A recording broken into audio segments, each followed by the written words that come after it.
Ko jūs teiktu, ja izrādītos, ka uz skolu nav jāiet, jo skola pati piebrauc klāt? Limbažu novadā tā ir, jo šeit darbojās mobilā senioru skola. Šoreiz nodarbība notiek Alajā un ir lielisks piemērs senioru un jauniešu sadarbībai. Piedalāmies arī mēs, Latvijas senioru kopienu apvienības pārstāvji. Senioru skola mums ir jau 2. gadu. 1. gadu senioru skola notika tikai Limbažos, novada lielākajā vietā. Mēs, protams, aicinājām seniorus no dažādām vietām, bet tas nebija tik viegli, jo atbraukt, piemērot sabiedrisko transportu, tas nebija vienkārši, un daudzi no Alojas, no Salacgrīvas teica, mēs jau arī gribētu, bet mēs nevienmēr varam aizbraukt. Lūk, un tā mums radās ideja, ka varētu braukt pie iedzīvotājiem. Senioru skola izziņo nodarbību tēmu un aktivitātes, bet cilvēki no novada apdzīvotajām vietām piesakās nodarbībai. Tālāk jau tiek organizēti 2 autobusi, kas izbrauc pa visu novadu, pa tām vietām, kur seniori pieteikušies. Var jau braukt arī visu uz Limbažiem, bet interesantāk taču ir iepazīt arī citas vietas. Un tā mēs tikāmies pirmo reizi 2. mācību gadā septembrī, un es senioriem jautāju, kuri seniori gribētu, lai pie jums notiktu. Pirmie, kas atsaucās, bija Salacgrīva, otrā bija Aloja. Un 3. vieta, kur mēs brauksim, tā ir Ozolmuiža decembrī.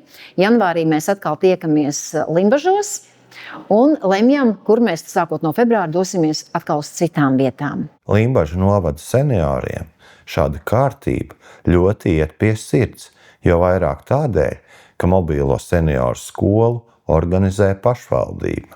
Šis variants ir ļoti labs.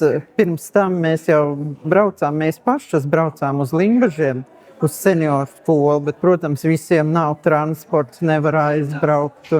Un šeit ar izbraukumu mēs visi varam tikt un tālākos pieved klāt, un katrs savā reizītē tiek uz skolu.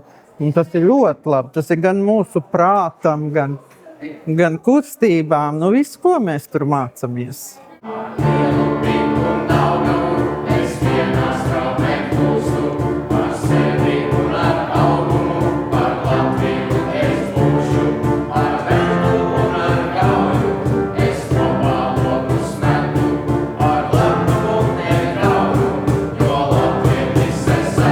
Tikšanās Alajā notiek valsts svētku zīmē.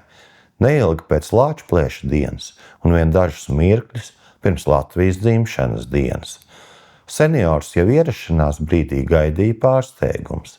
Speciāli viņiem jauniešu pagatavotas svētku piespraudes. Šīs ir tās piespraudes, ko jaunieši sagatavoja senioriem priekš šī pasākuma.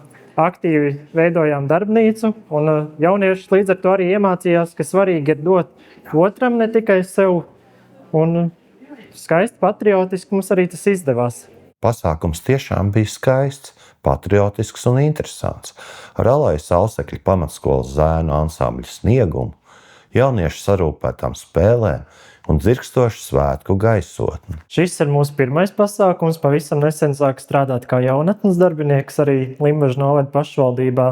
Un tad mēs ar Maiju Andersonu arī šo sadarbību lēnām uzsākam kopā ar jauniešiem.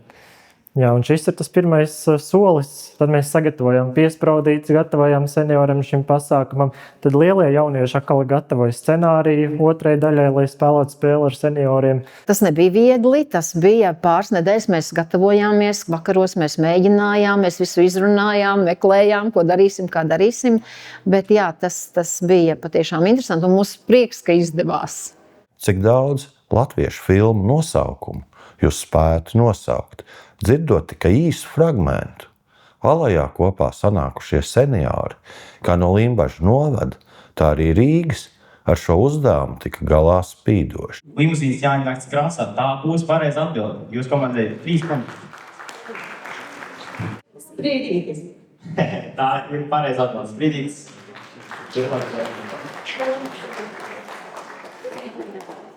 Šo starppaudžu sadarbības pasākumu seniori augstu novērtēja. Ne tikai norises skatuves, bet arī darbošanos ar virtuālās realitātes brillēm. Tas galvenais tāpēc ir mūsu nākotne, ir jābūt ar jauniešiem. Un tāpat mēs tieši tāpat atkal mēs bagātinamies. Viņi jau ir apguvuši jaunās tehnoloģijas, viņi mums pamāca. Mēs atkal atceramies senās lietas. Nu tas tā notiek, to tas ir vajadzīgi. Izklaides bija patīkami, taču nevienīgā programmas daļa. Par senioriem būtiskām tēmām stāstīja un uz klātesošā jautājumiem atbildēja arī Labklājības ministrijas parlamentārais sekretārs Krists Bergans Berģis. Labklājības ministrijas šī, izstrādātā programma un pilotprojekts ir kā pagarinājums tam, kas jau notiek, kā pastiprinājums šīm labajām iniciatīvām, kas jau ir. Es teiktu, ka tieši nevalstiskais sektors ir tas galvenais iniciators un valsts ir vienkārši atpazinusi labu, vērtīgu lietu un atradusi tam līdzekļus, lai tas ne tikai uz entuziasmu turētos un atsevišķu pašvaldību iniciatīvu, bet tam būtu arī tāds finansiāls pamats. Vienmēr strādājam, vienmēr uzlabojam un arī klausamies, ko saka nevalstiskais sektors, ko saka paši seniori, kas ir tās nepieciešamības. Mēs cenšamies reaģēt un atbildēt uz to, kas ir nepieciešams, nevis izdomāt no gaisa kaut kāds, savas lietas, ko varbūt pat seniori nemaz nevēlās. Tam ir jānāk no senioriem, mēs klausamies, mēs dzirdam, prioritizējam un ar to arī virzamies uz priekšu. Noslēgts arī sadarbības līgums starp Limbažu novada mobīlo senioru skolu un Latvijas senioru kopienu apvienību. Šis, manuprāt, ir kaut kas ļoti burvīgs. Es ļoti priecājos, ka tas mums ir tāds laimes mirklis, šis te sadarbības līgums, jo mēs jau katrs savā mājā varam darīt kaut ko. Bet lielākas lietas mēs varam redzot, kas notiek drusciņi tālāk, ko dara citi. Un ja mēs savā novadā skatāmies, ko dara seniori katrā vietā, tad šis jau ir skatiens jau tālāk, ko tad dara senioru kopiena. Un ko tā var dot, es domāju, ka tur ir tikai viss pozitīvais. Tur gan mācības, gan sadarbības kādi projektiņi, pārgājieni, ekskursijas, sadarbība ar jauniešiem. Viss iespējamais. Es pat nosaukt visu nevaru. Man šķiet, ka jo radošāk, jo interesantāk, jo labāk. Mums ir Latvijā vairāki dibinātāji. 2017. gadā dibinājāmies un pēc tam pie mums pievienojās vēl arī senioru biedrības, tātad Alūksnes senioru biedrība, Alūksnes dejotāju biedrība senioru un vēlāk arī Kuldīgas senioru skola. Tālāk mēs turpinājām sadarbību un slēdzām sadarbības līgumus. Mums ir sadarbības līgums ar Dobeles pilsētas pensionāru biedrību, ar Madonas pensionāru biedrību, un mēs pagājušajā gadā noslēdzām tādu lielu apjomīgu sadarbības līgumu ar Latvijas pensionāru federāciju. Latvijas senioru kopienu apvienība var pelnīt lepoties ar to, kas jau paveikts, un mēs arī neturam sveci zem pūra. Senioru skola tā ir viena no mūsu struktūra vienībām. 2023. gadā mēs tādu nodibinājām un mums aktīvi tā biedrības struktūra vienība saucās Senioru skola Rīgā. Un katru trešdienu mums notiek nodarbības. Klosteru ielā 5, un tur jūs arī esat visi mīļi aicināti. Mums ir arī sava struktūra vienība Senioru saima. Mēs ļoti aktīvi sadarbojamies, kā jūs jau arī redzat, sadarbojamies ar valsts iestādēm, ar ministrijām, un mēs skatāmies līdzi likumiem, uzlabojam likumus, ierosinām likumus un sadarbojamies arī ar Saeimas komisijām. Visvairāk, protams, ar Sociālo un darba lietu komisiju, kur mēs arī visādus jautājumus paceļam. Mums ir citam no cita, ko mācīties. Tieši tāpēc sadarbības starp senioru skolām ir tik svarīga. Mēs visu, ko apgūstam no jauna, mainamies ar informāciju paši. Kustībām, pastaigās mēs ejam kā kurā vietiņā, kas mums kurā reizē tā izbraukuma sesijā ir, ko mēs apgūstam. Mēs iegūstam daudz draugus, iegūstam visādas zināšanas, katrs ir kaut ko individuāli vairāk apguvis, ar to mēs arī dalāmies.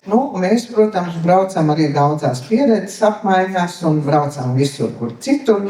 Mums ir tāda plaša senioru kopienu apvienība.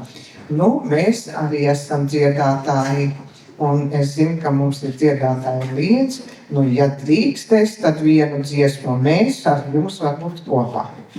Laiva par mums lēmī, sargā mūsu zemi, vienā mēlē, vienā dvēsē, vienā zeme mūsu. Tikšanās prieka piepildītās dienas noslēgumā aplūkojam tēlnieka Kārļa Zāles 1939. gadā veidoto pieminekli brīvības cīņās kritušajiem alojiešiem.